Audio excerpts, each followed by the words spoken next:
بسم اللہ الرحمن الرحیم۔ السلام علیکم معزز طلباء کرام، آپ سب کیسے ہیں؟ آج ہم نور الانوار کے سبق نمبر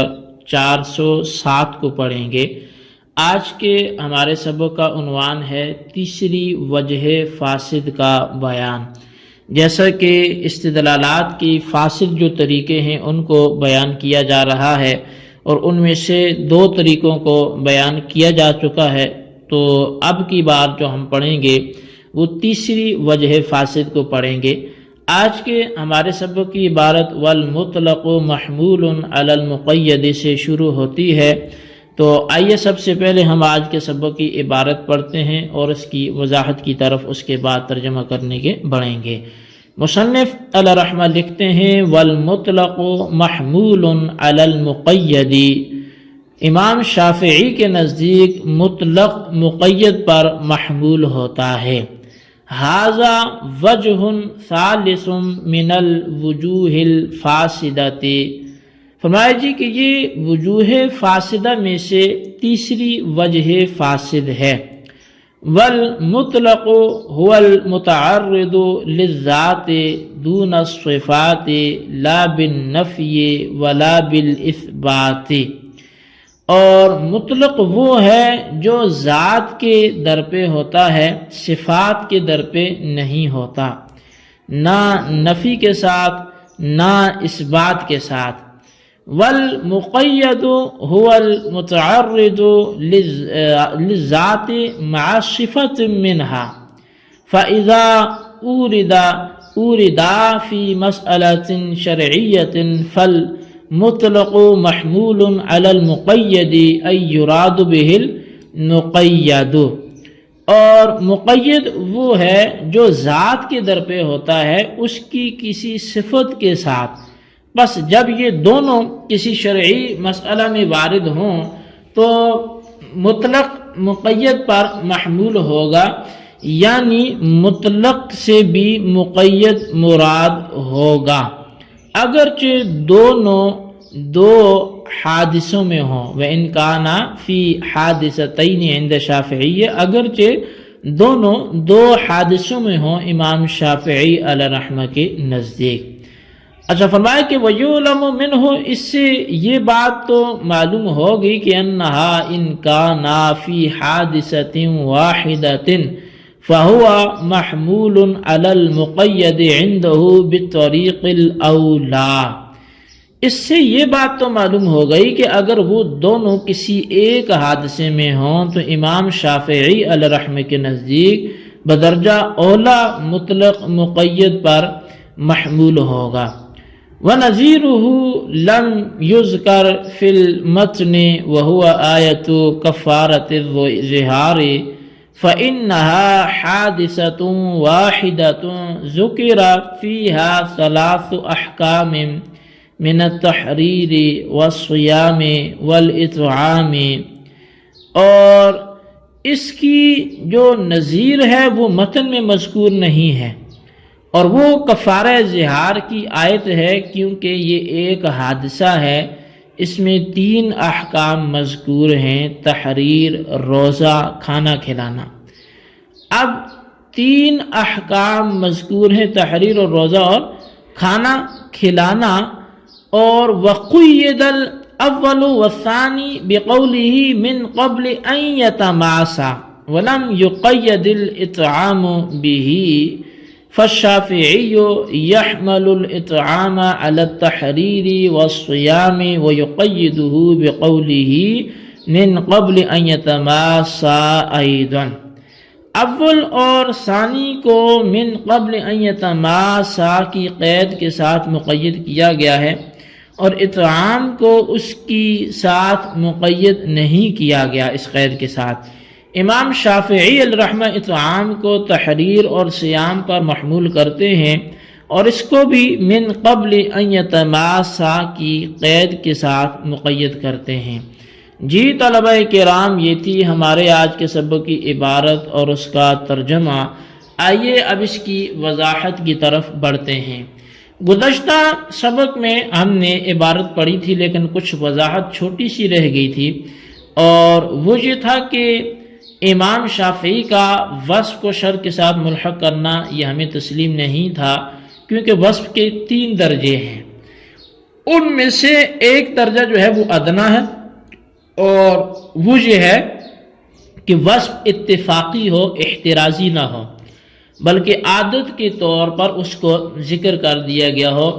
جیسے وَرَبَائِكُمُ اللَّاتِي فِي حُجُورِكُم میں جو حجور کی قید ہے یہ اتفاقی ہے، چنانچہ جو ربائب ہیں وہ شوہر پر حرام ہے بشرطے کہ شوہر نے اپنی بیوی یعنی جو ربیبہ کی ماں کے ساتھ دخول کر لیا ہو، وہ ربیبہ خواہ شوہر کی پرورش میں ہو یا نہ ہو۔ پس یہاں جو حجورکم کی جو ہے یہ حجر زوج کی قید یہ عادت کے طور پہ ہے، یعنی لوگوں کی عادت ایسی ہی ہے کہ ربائبکم کو ان کی ماں کے ساتھ اپنے پاس رکھتے ہیں، کسی کو خارج کرنے کے لیے یہ قید ذکر نہیں کی گئی۔ اور دوسرا جو درجہ ہے وہ وصف کا اوسط درجہ ہے،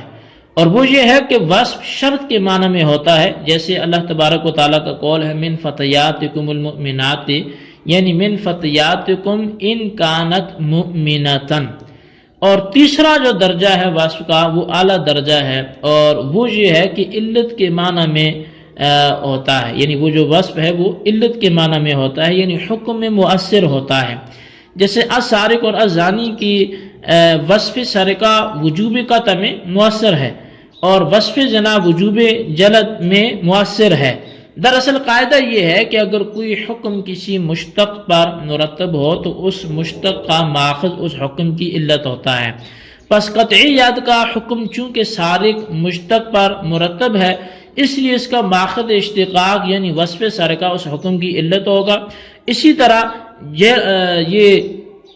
جلد یعنی کہ کوڑے کا حکم یہ چونکہ زانی مشتق پر مرتب ہے اس لیے اس کا ماخذ اشتقاق یعنی وصف زنا اس حکم کی علت ہوگا۔ شارح کہتے ہیں کہ وصف کا جو اعلیٰ درجہ ہے یعنی علت، اس کے انتفاع کو حکم کے انتفاع میں کوئی دخل نہیں ہے، یعنی انتفاع علت انتفاع حکم کو مستلزم نہیں ہے، کیونکہ ہو سکتا ہے کہ اس حکم کے لیے اس علت کے علاوہ کوئی دوسری علت ہو۔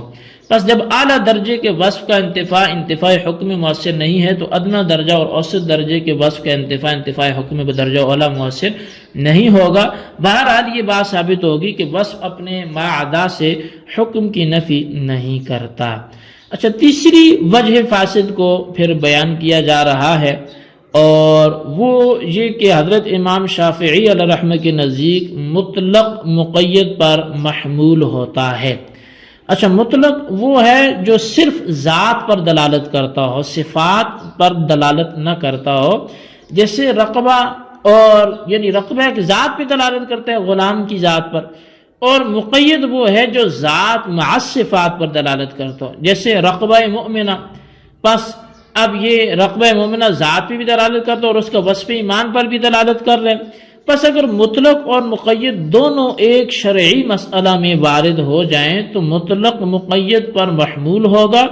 اور مطلق سے مقید ہی مراد ہوگا اگرچہ دونوں دو حادثوں میں مذکور ہوں۔ اب ملا جیون علیہ رحمہ فرماتے ہیں کہ مصنف کے قول سے یہ بات معلوم ہو گئی کہ اگر مطلق اور مقید دونوں کسی ایک حادثے میں مذکور ہوں تو بدرجہ اولا مطلق مقید پر محمول ہوگا۔ اچھا، مطلق اور مقید کے ایک حادثے میں مذکور ہونے کی مثال ماتن نے تو ذکر نہیں کی لیکن شارح نے ذکر کی ہے، اور وہ مثال کفارہ زہار والی آیت ہے۔ اللہ تبارک و تعالیٰ نے فرمایا والذین یظاہرون من نسائہم ثم یعودون لما قالوا فتحریر رقبۃ من قبل ان یتماسا ذلکم توعدون به واللہ بما تعملون خبیر۔ اور پھر فمن لم یجد فصیام شہرین متتابعین من قبل ان یتماسا فمن لم یستطع فاطعام 60 مسکینا ذلک لتؤمنوا باللہ ورسولہ وتلک حدود اللہ وللکافرین عذاب علیم۔ اب یہاں اس آیت میں آپ ملاحظہ کریں کہ یہاں کفارہ زہار کا ایک واقعہ ہے، اس میں 3 احکام مذکور ہیں، ایک رقبہ کا آزاد کرنا، دوسرا 2 ماہ کے مسلسل روزے رکھنا، تیسرا 60 مسکینوں کو کھانا کھلانا۔ اچھا، ان تینوں احکام میں سے پہلے اور دوسرے حکم کو من قبل یتماسا کی قید کے ساتھ مقید کیا ہے، لیکن تیسرا حکم جہاں آیا تو اس میں یعنی اطعام کی صورت میں اس قید کے ساتھ مقید نہیں کیا بلکہ اس کو مطلق رکھا۔ بس امام شافعی اس مطلق یعنی اطعام کو بھی اول کے دو حکموں پر محمول کرتے ہیں، اور تحریر رقبہ اور صیام کی طرح اطعام کو بھی من قبل یتماسا کی قید کے ساتھ مقید کرتے ہیں۔ چنانچہ ان کے نزدیک اگر اطعام کے درمیان شوہر نے وطی کر لی تو اطعام کا اعادہ کرنا واجب ہوگا۔ جی طلبہ کرام، یہ تھی ہمارے آج کے سبق کی عبارت، اس کا ترجمہ، اور آج کے سبق کی وضاحت آپ کے سامنے پیش کی گئی۔ ابھی تک جتنا پڑھا ہے اس کو اچھی طرح سمجھیں، اس کے خلاصے کو رجسٹر پر لکھیں، اور آئندہ سبق میں ہم مزید اس حوالے سے کلام کریں گے جو امام شافعی علیہ رحمہ کے ہی حوالے سے ہوگا، اور اس سے آئندہ پھر انشاءاللہ ہم احناف کی جانب سے جوابات کا سلسلہ بھی شروع کریں گے۔ تو ابھی تک جتنا ہوا اس کے خلاصے کو رجسٹر میں لکھیے گا، اور بالخصوص ان سوالات کے جوابات بھی دیجیے گا۔ سوال نمبر 1 یہ ہے کہ وصف کی تینوں درجات کی وضاحت کریں، اور سوال نمبر 2 یہ ہے کہ وجوہ فاسدہ میں سے تیسری وجہ فاسد کا تحریر کریں۔ اللہ تبارک و تعالیٰ سے دعا ہے جو کچھ ہم نے پڑھا سنا سے یاد رکھنے کی توفیق نصیب فرمائے، آمین بجاہ نبی الامین صلی اللہ علیہ وسلم۔